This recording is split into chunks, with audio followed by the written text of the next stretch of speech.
July August আন্দোলনে নিহত ৭৩৭ জন আর আহত হয়েছে ২২,৯০৭ জন, এমনটাই জানালেন স্বাস্থ্য উপদেষ্টা নূরজাহান বেগম।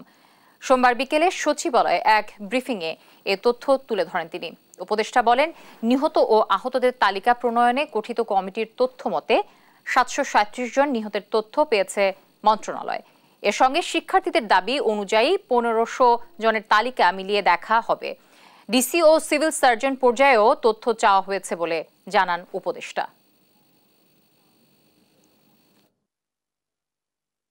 আজ পর্যন্ত আমাদের যে তথ্য আমাদের কাছে যেটা আছে সেখানে ৭৩০ জন নিহত হয়েছে। এগুলো যাচাই করা আমাদের। ছাত্রদেরও কিছু তথ্য আছে প্রায় ১৫০০-র উপরে, সেগুলো আমরা তাদের সাথে আমাদের সমন্বয় করছি। আহতের মধ্যে হলে প্রায় ২৩,০০০-এর মতো। আগামী ২ সপ্তাহের মধ্যে একটা গ্রুপ ডাক্তার আসতে পারে, বিশেষ করে যারা পা হাত ইঞ্জুরিগুলি বেশি হয়েছে, পিঠের ইঞ্জুরি হয়েছে, এগুলোর ক্ষেত্রে তারা অর্থোপেডিকের এরা আসবে। আসলে আমরা সেখানে আরেকটা সুযোগ আমরা হয়তো করতে পারবো।